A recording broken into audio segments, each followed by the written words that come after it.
Hello folks, welcome back to the HS Tech channel. In this video we're going to answer yet another question no one thought to ask. Can you daily drive an IBM mainframe? Let's find out. So you're looking here at a PC. This is a PC that's old. It's from the 90s, as you can probably imagine and probably hear from all the racket that's giving off. And this bad boy, well, down here, has a Cyrix 6X86 and we are running OS2 Warp 3. As you can tell from the assortment of icons on the monitor here. And we are going to use this as effectively a terminal on an IBM mainframe. And to keep this as realistic as possible, I tried to make this as period accurate as I could to the mid to late 90s. So that's why I'm using the actual monitor rather than doing a screen cap right into the camera and just trying to make it as realistic as I can. Here is the actual keyboard doing the typing. I highly recommend this keyboard, by the way. Here's my mouse. And I don't know why I'm clicking. Okay. Off to a great start. Okay, let's maximize our terminal emulator here. So, when you use a mainframe, you need some kind of way to connect to it. You can use standard old Telnet, but we're going to use Telnet 3270. Because mainframes don't use VT100 style terminals, because you may be used to terminals like this, you know, a classic good old VT100 that's a character oriented terminal. Well, we don't have those on a mainframe. Well, I mean we do, but we don't really use them. Instead, we use the 3270, which I guess you could kind of say is like a smart terminal. A lot of the processing is done away from the CPU of the computer. So let's take a look here. Let's connect here. And we'll get our logon screen. So this machine is a VMESA 2.4, which is a version of VMCMS. VMCMS is one of 3 operating systems you can run on mainframe, along with MVS, VM, and VSE. VSE is a batch system and it's extremely hard to use. I have other videos on that. MVS is like the flagship system. Nowadays we call it ZOS. Nowadays, this is called ZVM, because we're in the good old days, we're on VMESA. This machine is from 1998. So let's go ahead and get logged in here. Note that this terminal is like, I can tab around. That's pretty neat. Okay, so we'll log in, blah blah blah blah, VMESA 2.4.0, and I generated this on 9/11 in 2021. And then, happy VMing on the 30th of December. There are presently 51 users. Here they are. None of these are real people. I'm the only real person here. I'm the only one that uses this machine. This is like, I have my own private mainframe. Well, okay, it's an IBM 7490, so it's not very powerful, but I mean, hey, it gets the job done. These are all other things running on the system. I know it says they're users, but they're not really users. They're actually more like service machines. This is where like containerization comes from, because we are running in our own isolated virtual machine, and we are running a single user operating system called CMS. Imagine this like you have some need to make MS-DOS multi-user. Okay, well let's write a hypervisor and run multiple copies of DOS. That's how VM works. It's a really interesting way to do multi-user time sharing. But we can do everything that we really need to do with a computer with this. So we need to type up a document. Here we go.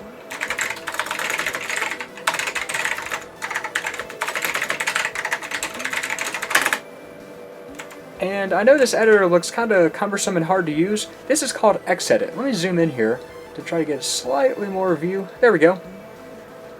This is our file name, test document A. A is the disk letter.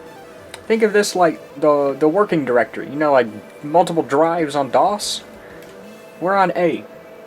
This is a fixed file, so the lines are exactly 80 columns wide. We're going to truncate the file length at 80, and then have 5 lines in the file. So we can save, and we can exit, and we can do type test document. Okay, well there we go. This is what we expect. We're working good. But what if I want to actually type up like a usable document? Well, in the world of Unix, there is this system called TROF. That's TROFF, and it is a document markup processor program.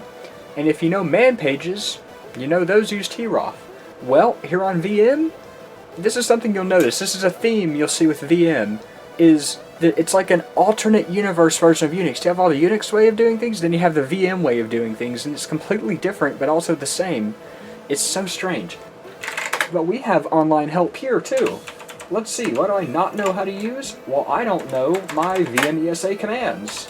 So here's every command that I can use as a normal user, and all these ones that start with star are categories. So if I don't know my CMS set commands, well, bam, there's all my set commands.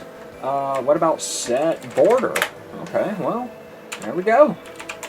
And this is actually for a dialogue system that CMS has. CMS has like a built-in tiling window manager.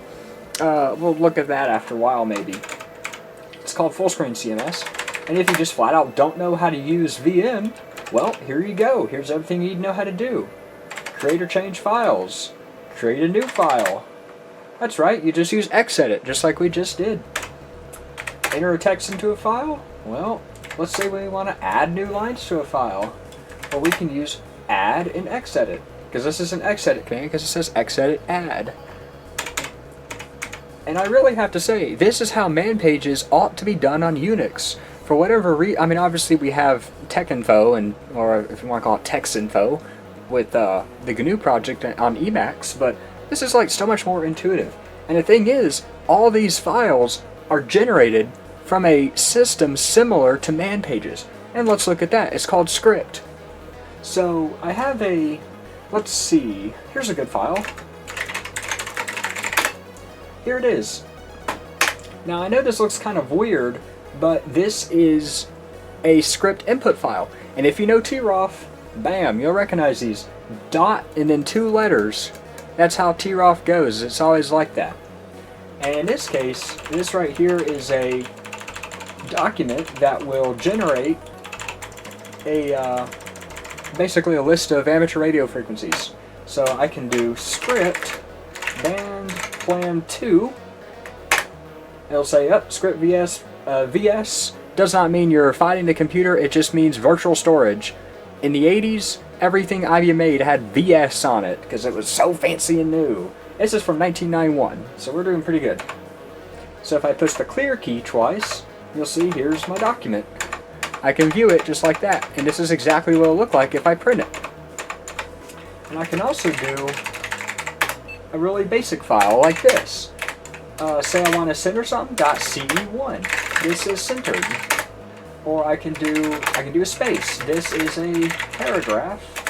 This is more text. And the thing about this is each one of these lines will automatically be filled to a paragraph fully automatically by the processor program here. And then I can scroll up and scroll down. I can do file to save and quit. I can do script, test dot. Okay? Well, bam, there you go. As you can see, it will automatically align it. And it centers the text and does everything we need.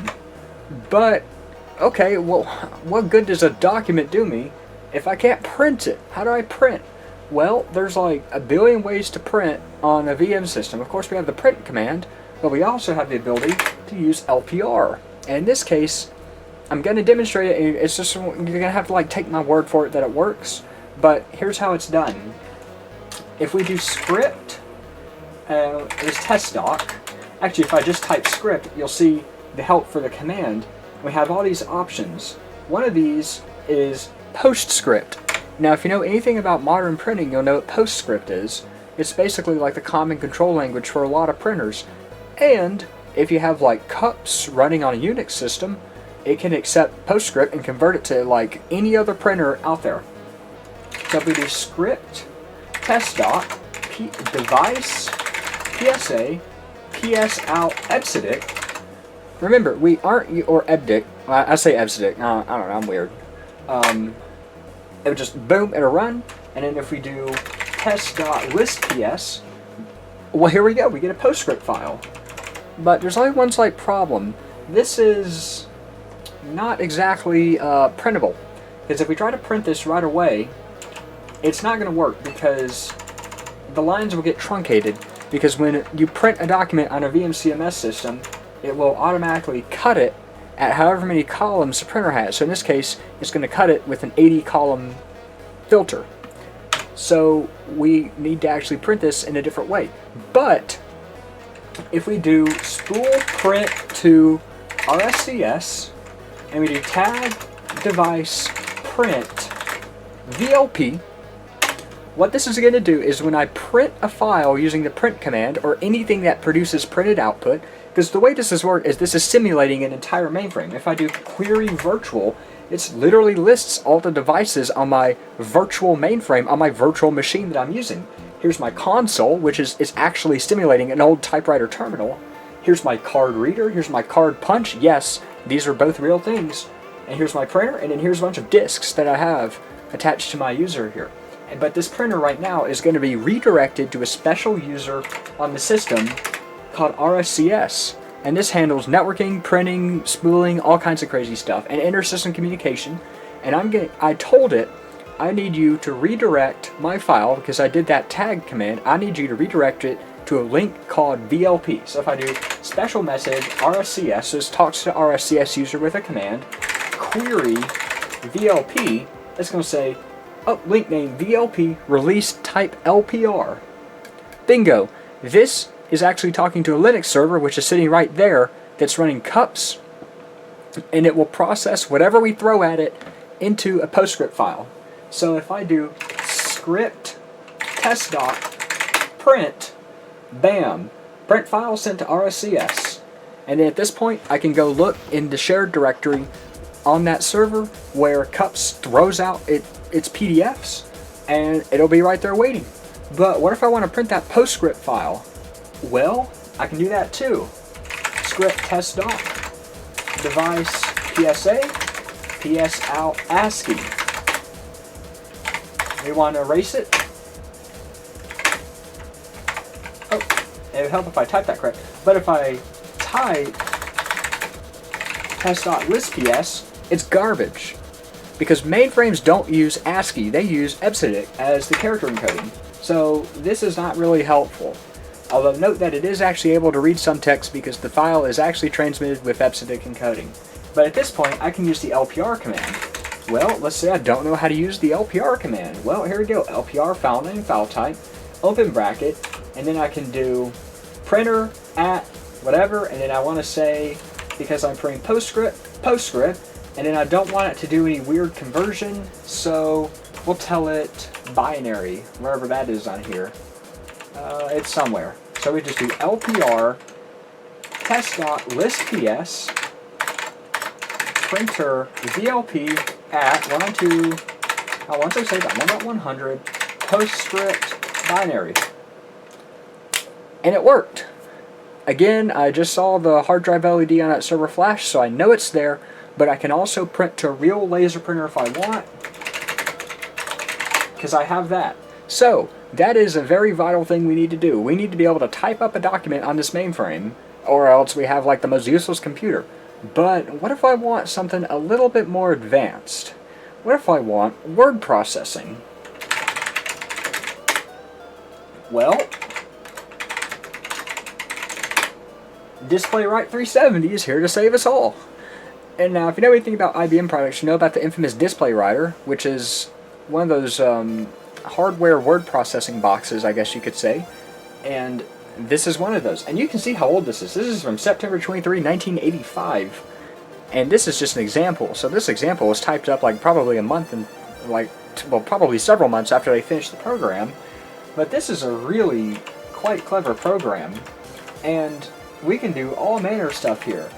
And it is actually command oriented, but we have this brilliant menu.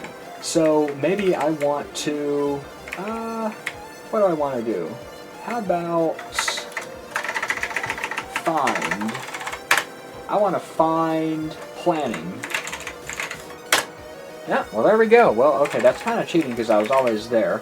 But if I do command line, find year, There we go. It's sort of a strange word processor program. This is before they really had like drop-down menus and such. I mean, obviously you see this up here, but this is part of the terminal emulator. This isn't really there.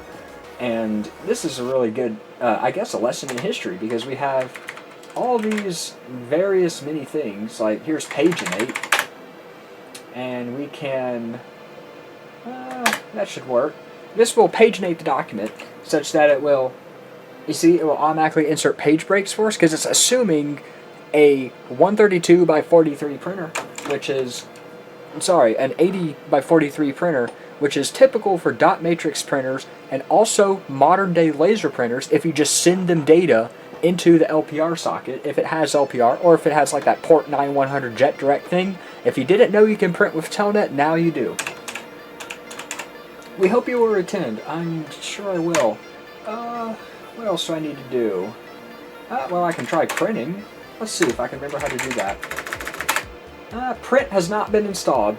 Yeah, this is the thing. I didn't really properly finish installing DisplayWrite, but you can easily write a script that will just take the document and slam it out. But we can export this in a variety of other formats, and that will help us do all that sort of stuff. And let's see, what else can we do? We can do synonyms. Well, that didn't work. Let's try that again. Hey, how slow this cursor moves. This is awful. If this were the real world, you have a light pen on your terminal. Well, I have a mouse, but, you know, we don't want to use the mouse. Synonyms. There's no synonym available for that word. How about modifying? I know that has some synonyms. Let's try that again. Sorry, this is taking way too darn long. There we go. Change, alter, mutate, turn, or vary. Wow, my document's really getting spiced up with this brilliant work here. Let's see. Instruction. This right here is where you put in various, like, you know, in Microsoft Word or WordPerfect, you have all these buttons up here for like center, left line, right line, font size, bold, whatever. Yeah, this is that. That's what that does. You cannot save this document because it is read-only. We will quit. And we will quit again. But I can also just make a new document altogether. Okay. Let's see. Let's put in an instruction here, and we'll center. This is centered. And we will... Let's see. What else do I want to do? Insert some lines. There we go. Just like that. What else can we do here? Page end. There we go. There we go. We'll save, and then we will... What else can we do? Really, it's not that hard to use. And I do have a variety of help here. And this right here will allow you to... Oh, there we go. Here is a decent bit of help on just DisplayWrite itself. And there's this option here. The DW370 command with option convert calls up DisplayWrite 370 prepare a document for printing. And we can convert it to these. 1403 is for the IBM 1403 line printer. This will give you plain text output. Script gives you script VS. So if you want to do a postscript printing of a DisplayWrite document, you take it out of DisplayWrite, throw it in script, get that postscript, send it to the printer. So let's try that if I can remember how to do this. So we'll do DW370, DWSAMP, that's that test document we had, convert script. Oh.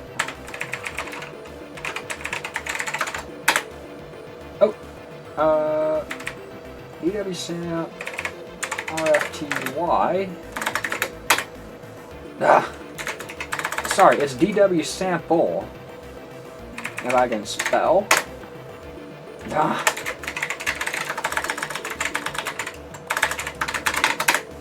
Oh, that's right, it's on disk M, not disk Y. This is like the disk letter. You see I have all these disks. Each one of these has a different drive letter.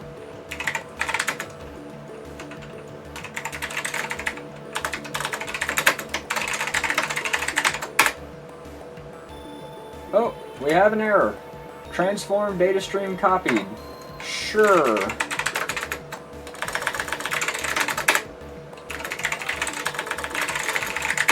considering that it technically had an error, I have very little faith in this actually working. Yeah, that's what I thought. Great. Let's try that again.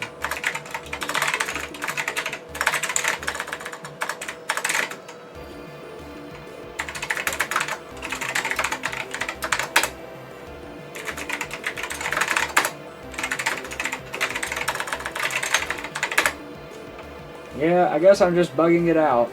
I'm missing a certain library that I don't have on here because I did not properly install it.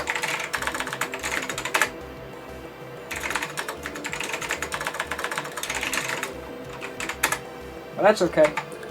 We're not necessarily here to sit and convert documents all day and print, but that's the gist of DisplayWrite 370.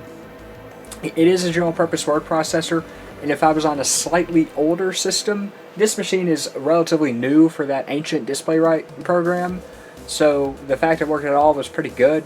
We can go and look at another older system because I have a lot at my disposal, and we'll look at that. But let's look at the system that you probably came to see. Office Vision. Now, to my knowledge, at one point in history, Office Vision was actually the most displayed program on any terminal in the world. I don't know how true that is. It was probably IBM marketing that said that, but you know what? It's a really good program. And I gotta admit, it has a really good menu. So this is it. This was the pride and joy of most businesses, and this is how they got literally anything done. So you've seen Script, you've seen DisplayWrite, now we gotta look at Office Vision. Well, what can we do? Well, we can process calendars, we can process mail, we can do a phone directory, we can process notes and messages, that's like email. Well, I don't know why there's two options for mail, I never understood it. We can process documents, we can do reminders, we can customize, and we can use the away facility. And I'll go ahead and show you that. This is kind of what the dialogues on Office Vision look like. If I'm going away on vacation, which I'm technically on vacation right now because I'm making these videos, and it will say, hey, if someone sends me an email, we'll see that. That's right, this machine has a full mail facility, so let's start looking at that. We'll start with the mail. So we can open the mail, and you can see that I have a variety of emails that I've received here, and some of these have interesting system names. Some of these are like sysadmin -- another system name. We'll actually look at this system in a second because believe it or not, I do actually have it running, and we can connect to it through the magic of this system and we can see it. And some of these are just not really that interesting, but these here are actually sent via SMTP. And we're going to look at that now. So what we do is we go to Notes and Messages, and we can do two things. We can send a note or we can send a message. So we'll send ourselves a message. Okay, press the wrong key. Yeah, I know. Okay, press F7 to send. Well, boom. There we go. All this, I don't know why this needed to be made. All it is a wrapper around the tell command on CMS. You can literally just do tell, and it does the exact same thing. But, you know, that's good enough for me. Let's see what else we can do. We can send a note, and this is what we really want to do. We want to send a note to ourselves.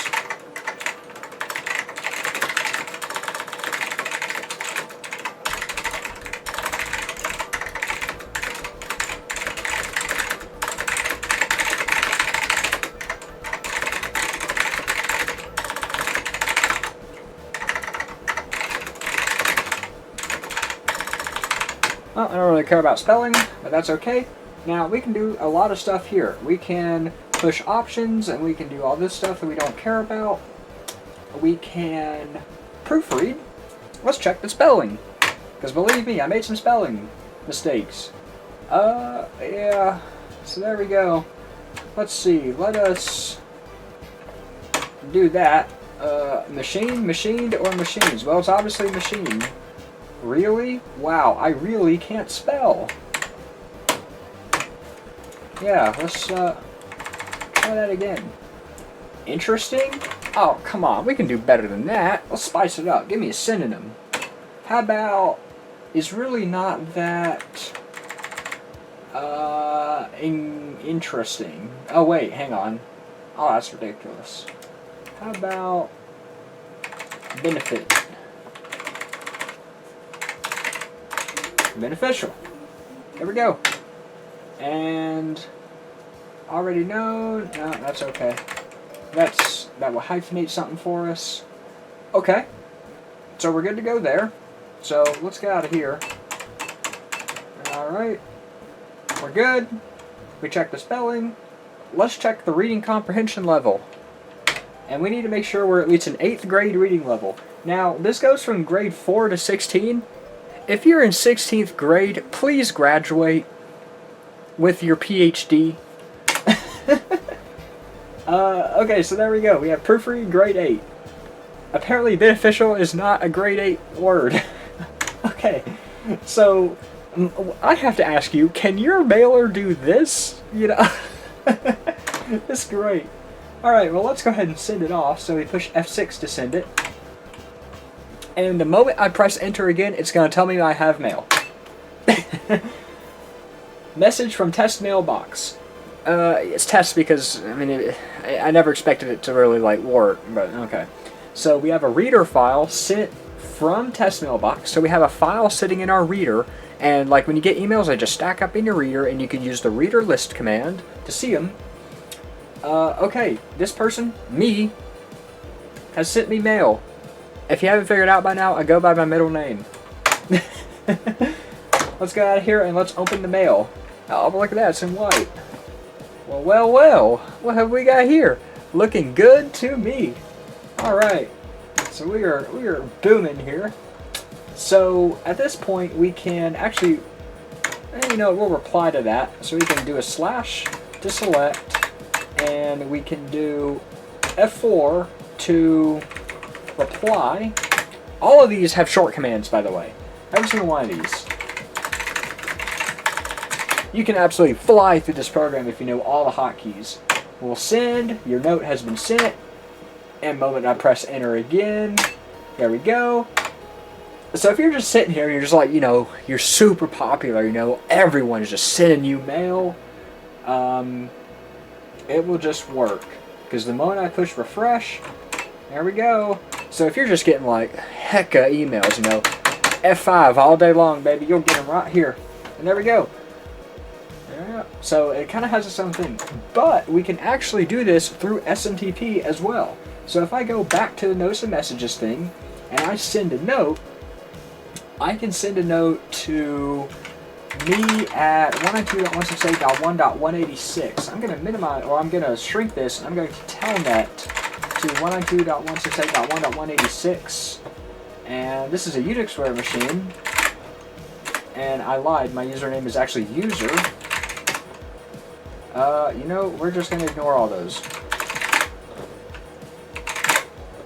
Okay, so we're going to email user at 192.168.1.186. Now, in case you didn't know this, back in the good old days of Unix, every Unix machine had a mail server installed. I'm not even kidding.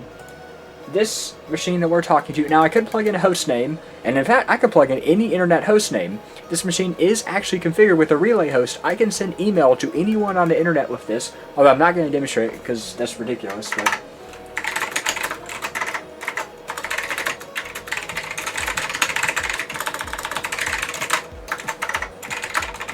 okay, and we shall send. Uh-oh, unable to deliver mail. Well, that's not supposed to happen. I did not rehearse this, so I guess it just did not want to work. You know, we can test that.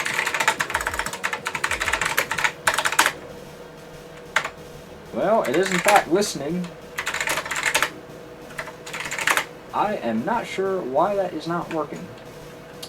Well, you know what? I have just a solution for that. We can send a note to ourselves.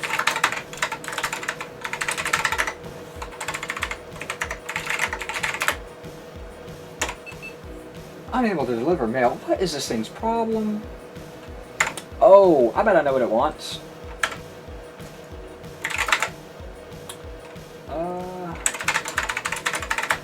Oh, that's right. I cannot type brackets. Well, how about...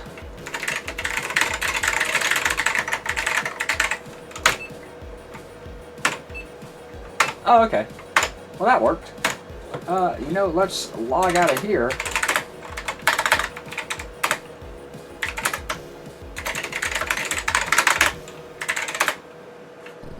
Believe it or not, here it is. Here's my glorious email. It just works like that. And actually, I don't know why I did that. Oh, well, I gotta wait on the Unix login screen again. That's not gonna work.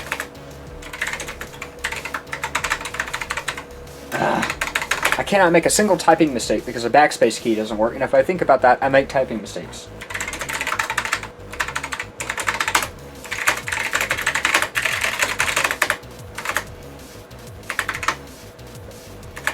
No mailer and parsed address.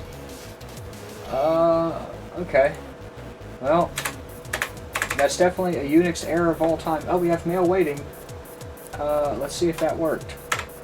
Ha ha ha, undeliverable mail. I am not surprised. Yeah, okay. This old SMTP daemon won't take that. But there we go. Okay, let's process calendars. This right here is, believe it or not, how I actually survive college, is using this calendar. Yeah, so let's take a look at that. And we have actually two calendar options. We have the sorry, I just caused massive havoc there. We have the ESA calendar and we have the Office Vision Enhanced calendar. The ESA calendar is the default Office Vision calendar, and it's not that good. But we can still use it, and we are sitting here and we can work with today's schedule. So it is currently 8 p.m. and I need to make this video. And at 9:30 p.m. I gotta go to bed. Okay? That is all I have to do. Now tomorrow, I have to... Tomorrow I have to... At 6 p.m., I have to go to my friend's house. So, if I'm looking at today's calendar, I can view 7 days worth of calendar. And look at this! Make this video, go to bed, go to my friend's house, and Happy New Year! This right here, this is high tech. This right here, you don't need any web UI to do this at all. All you need is good old IBM mainframe technology. But this calendar sucks. I mean, what is this? Print 7 days worth of calendar? How many keys do I have to press? You know, we're going to send this to system@VLP. And this is my printer emulator. And if I do that, there we go. File sent to RFCS. It got spooled in my fake printer queue. But this is so much better. In my opinion, the enhanced calendar, this is like night and day, man. The other one was just terrible. This one's actually worth using. So I can view today's schedule. And, oh wow, we can actually see where we can type now. And I can even add an event. So maybe it's an event that is, well, we can't do that today. We need to plug in 01/01/24. We can add an event. And this is at, we'll go 6 to 5. Happy New Year. Don't run any viruses that tell you to run them from CMS with the promise of a Christmas tree. 5 p.m. 6 a.m. Wow. So there we go. That's just like a dialogue to type stuff in that you could literally just type in into the table. I don't know why they have that. It's pretty neat. And we can also add an all-day event, but I don't need to add any all-day events because I don't really need to. And there we go. It's just like that. And then at this point I can do F12, which I know says cancel, but it does actually stick. And yeah, that's how you get something on multiple lines, is you just do it like that. I can view, if I go 12, 30, 23, I can view 7 days worth of the calendar. There we go. I can print 7 days worth of calendar. We already saw that. I can schedule a meeting. And this will actually work automatically. Let's see, this may not actually work. Yeah. Meeting time required, 1 hour. At least 2 usernames are required. I'm enrolling the system administrator. That definitely will not make me mad in the future. Okay, we have scheduled a meeting. Apparently. Oh wait, hang on. Okay. Wait, did I do that right? I think I did. Yeah. I guess. Who knows? Manage list of authorized users. Who can view my calendar? Well, if I had anyone else on the system, unfortunately I don't. I'm sorry, I'm all alone. There we go. I can let people also put in things for me. Yeah, you know, your manager can put in your work for you. Wow, that's pretty high tech. It's almost like every other program can do that nowadays, except this is an old and cool way to do it. Add company holidays. I can't do that because I don't actually have the file for whatever reason. Search facility. If I want to search for house, there we go. I need to go to my friend's house. And just like that. Now, if I want to go back in time, if I want to start at this month, and I want to search for final exams, there we go. As you can see, I had all these final exams. I had one on Tuesday, Thursday, and Friday. And you can see that took a considerable amount of time to search. But even this slow, ancient IBM 7490 got it done. Just like that. Okay, what else can we do? Well, we can also process documents. And I know this video is kind of a slog, and someone has probably already fallen asleep and they're just listening to me talk you to death. But we can also prepare a document. We can process the document log, which in other words is a slang term for find your documents, because everything is hard to do here. We will prepare documents, and we will prepare a document using another document style, and we have, well, look at here, we have all these options. We can prepare an RFT, interoffice memo. Now, I would do that, but that's display right, and you already saw display right, so you already know what to expect. DCF? Well, that's script. Well, let's look at a DCF interoffice memo. Let's see, I want to do a formal letter to send outside my company. Okay, my author profile name, well, that's my initials. My typist initials, that's me. I want to send something to Joe Smith. And he's at 1 random street, and then the fictional city that I use in the intros, which is a reference to Homestuck, Rainbow Falls, New York. Name to use in the salutation, Joe. We'll go somewhere on a first name basis with him. Subject, mainframe suck. No, they don't. Are cool. Okay, so now I go forward, and at this point I can now go to the next part. Okay. Hello, Joe. I am writing you this very important letter to tell you how cool IBM mainframes are. Granted, there are similar solutions available from other computing manufacturers such as DEC. Oh, hang on, I messed up. Oh, great, we have to wait on this really slow cursor. Okay, finally. Such as DEC, but IBM's was the most popular and most common, or most loved. Thanks, me. Okay, now we can file. So what do I need to do? We'll view the document. Business name and address on stationery. This was designed to run through a printer that had special letterhead paper that when it zipped through the printer, it would have your, well, the letterhead would already have your company's like name and all that stuff on it. So yeah, this would actually appear at the top of the page. It's really smart. They still do that, by the way, but I don't know anyone that really does that. And this was made today. Wow, this is actually Y2K compliant, unlike the other Office Vision systems I have. Well, we'll return, and we can file this document in your personal storage for further changes. And, well, I guess that worked. Oh no, we need to process the document log. So we can find documents. Okay, that's terrible. We're just going to view the document log information. And I have... Okay, apparently I don't... Okay, I guess I somehow accidentally deleted it. But that's okay. What else can we do? We can print the document log information. We'll survive. Anyway, at that point you can print it and you can do all that stuff. So if I prepare, we'll just prepare another dumb document for fun. We'll just prepare a blank file. Okay? And, oh, by the way, yeah, this is actually display right. I know, it's great. Well, we're done. So we can view the document. Okay, well, we can print the document, and hopefully this doesn't crash. We'll print the document to ourselves. Okay, the code page you selected does not exist.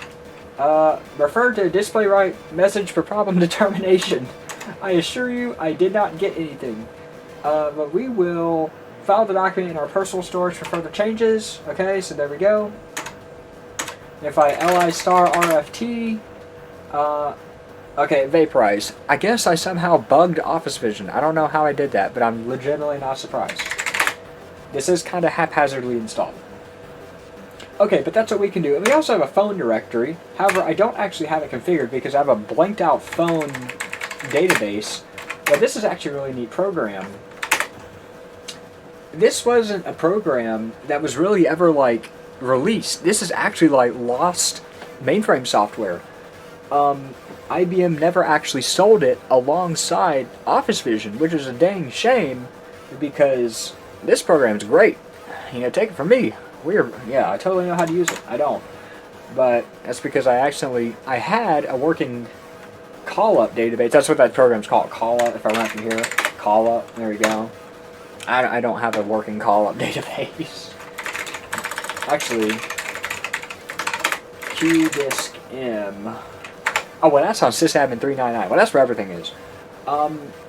So there we go. At this point, what else do you need to use a program for? Well, maybe I need to write a program. Well, I need to write a C program. Just don't dare ask me to type brackets, because you have to use digraphs, unless you change your keyboard map.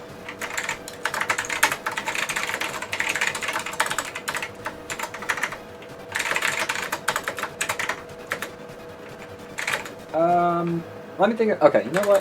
This is going to be the most haphazard program ever. But we're just going to do it.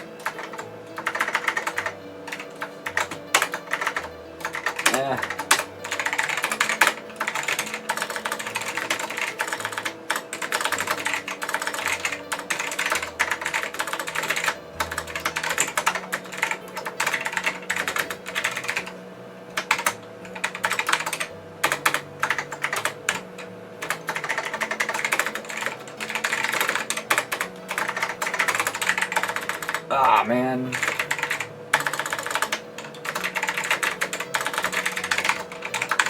I'm literally doing anything to avoid having typing brackets. Those that know C programming are cringing at me typing this.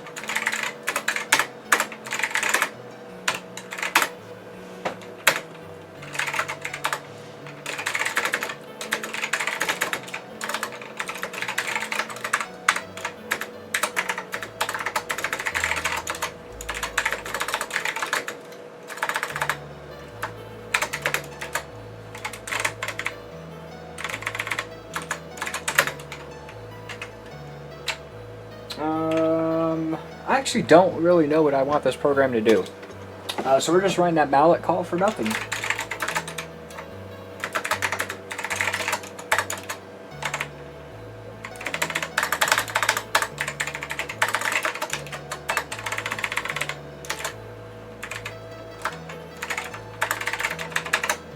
Okay.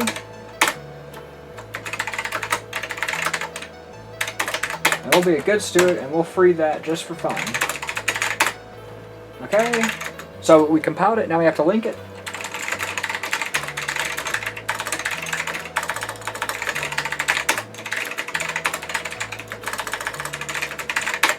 what on earth did we just do?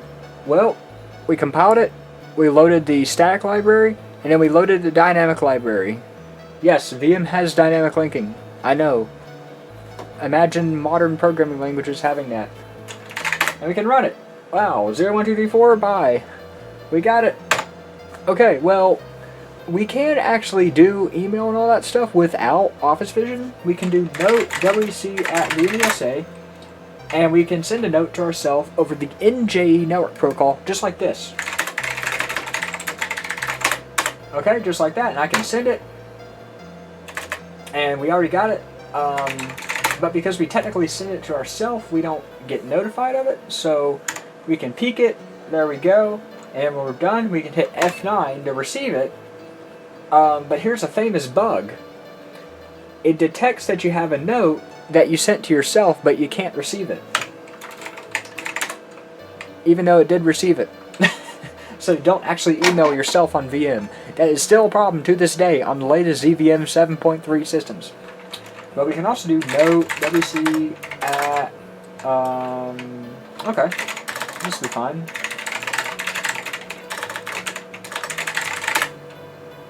Oh.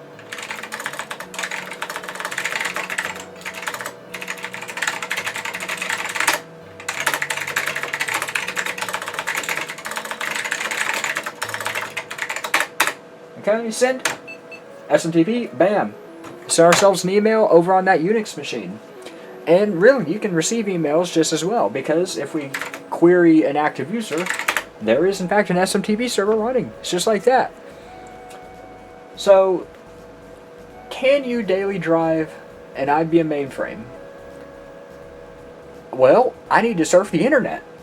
Well, to do that, we need to upgrade.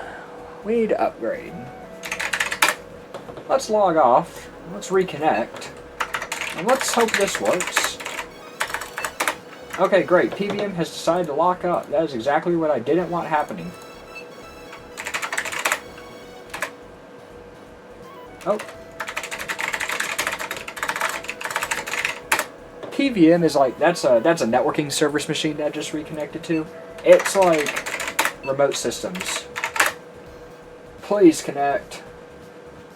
Aw, man. Oh well. We'll survive. We'll just connect to the machine directly. It probably didn't like stalling there, I don't think. 35. Wow, I can't even press enter. Give me a break. This is a slightly newer system. This is a ZVM system. And to tell you the truth, I completely forgot what I even logged in for. Well, I mean, I have Office Vision on here too.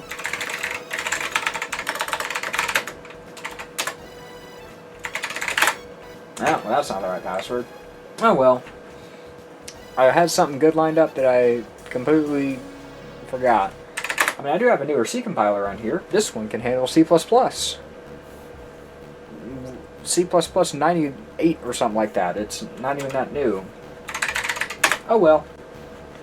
But, oh no, I just remembered exactly what it was now. I need to daily drive the internet on a mainframe. How on earth are you going to do that? Huh. If only someone wrote a web browser for a mainframe. Aha! WW2.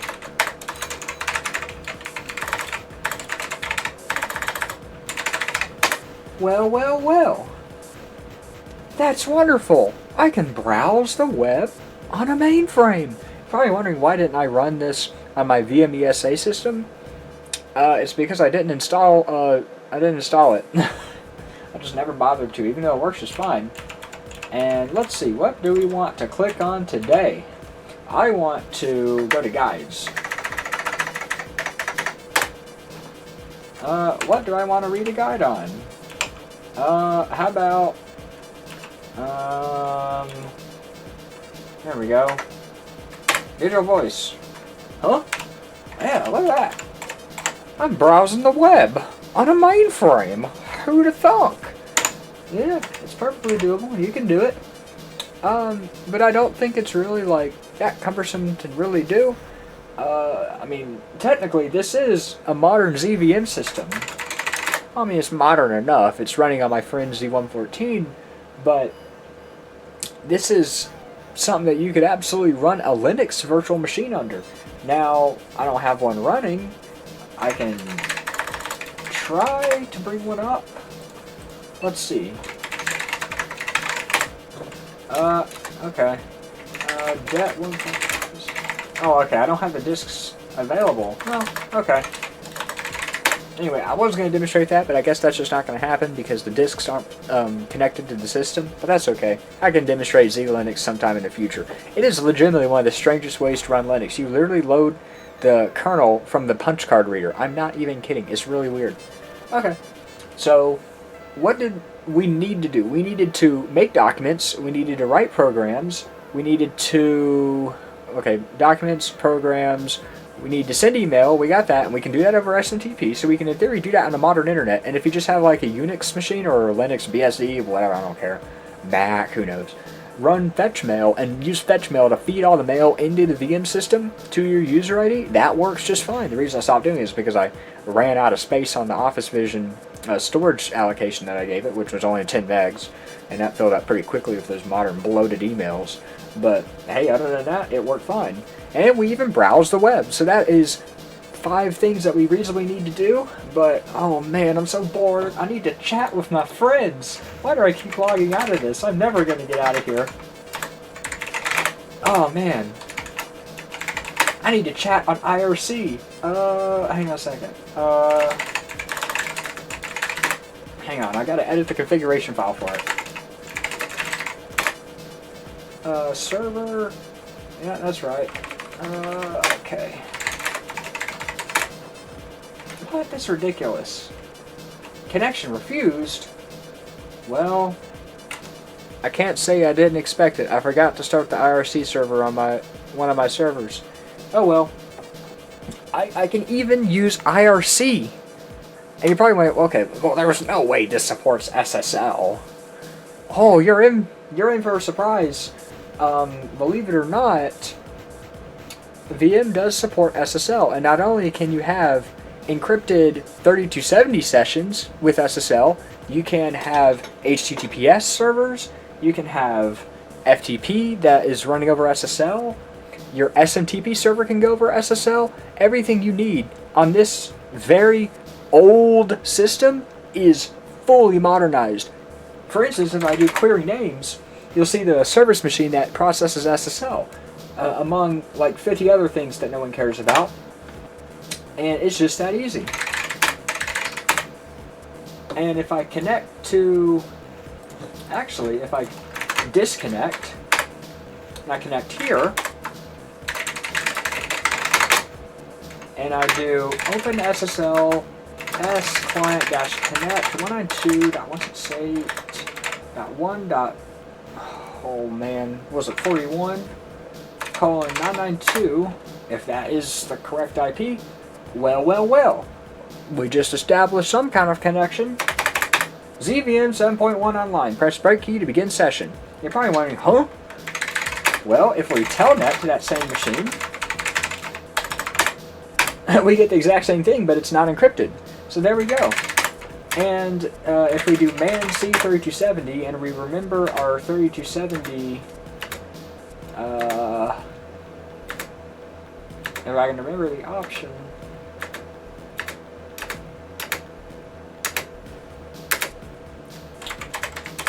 I guess I gotta scroll back up.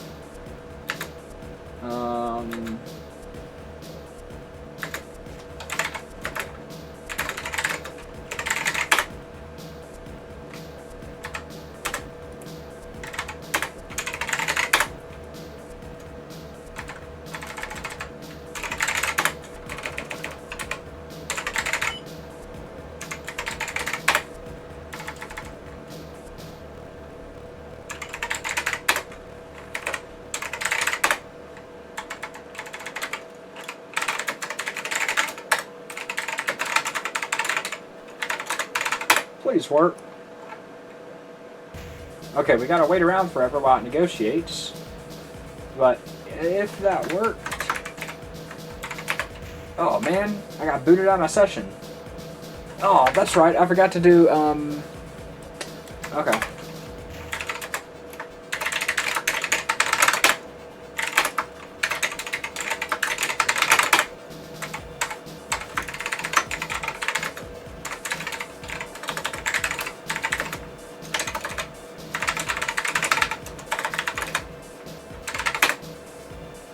Well, there we go. Okay, I know that didn't seem like much, but we are actually connected to this system over an encrypted session. Because you saw me do L for SSL, and C3270 is just like a Unix 3270 telnet program.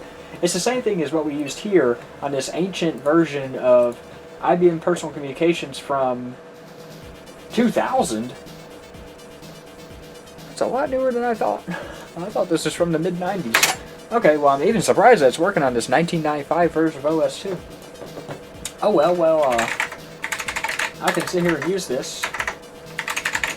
This is running on my friend's ZPDT in his lab, so we all have very bland system names. I'm logged in over logical device, and you can see this machine also has SSL. This machine is just a test machine that we use for testing environments. It's just a ZPDT, so it's actually a IBM simulator. But there we go. That is the power of this ancient OS2 PC talking to that ancient mainframe. Okay, granted, I was also talking to modern mainframes, but as you can see, the differences weren't really that very clear at all. The first one I demonstrated was 20 years old, and in fact, I can go 30 years old. No, that's not going to work. Configure. I gotta once again change the IP address. I gotta click because you can't push enter.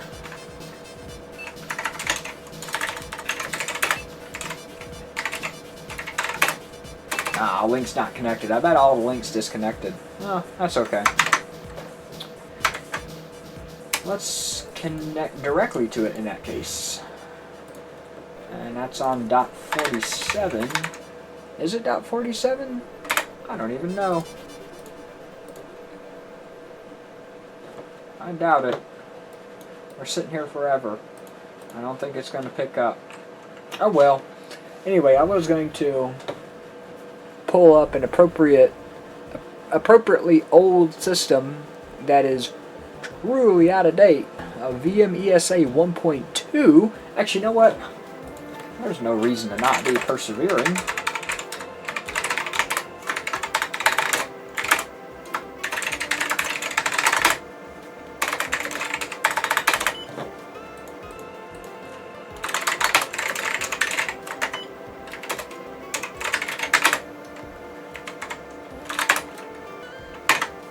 Stop 24. Okay. I have way too many hosts here. I need to learn how to use DNS. I know how to use DNS. I'm just too lazy to set it up on this old machine here.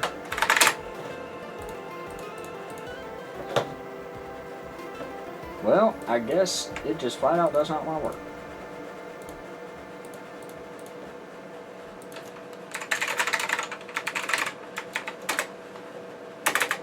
Well, I guess that machine has decided to stop functioning.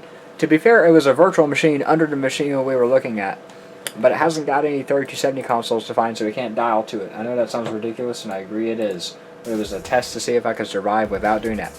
But anyway, this video's gone long enough as is. I think the answer is yes. I think we can daily drive mainframes in this year. I mean, if all you do with your computer is just basic computer things, well, obviously you need to buy a mainframe. Who'd have thought? I mean, I know it sounds kind of ridiculous, and I agree, it is pretty stupid, but you know, it's all part of the fun. It's right. It's like, well, who thought of doing that? Well, nobody but us here at the HS Tech channel. And if anyone else is out here running mainframes as a daily driver, I gotta say, I applaud your efforts. But I also have to ask you why, when you could be daily driving OS 2. Who knows? There's someone out there probably daily driving DOS. And I don't mean DOS, MS-DOS. I'm talking about DOS 360. Alright, but anyway, I think that'll do it. So I'll catch you on the next video. Y'all have fun, and Happy New Year, everyone.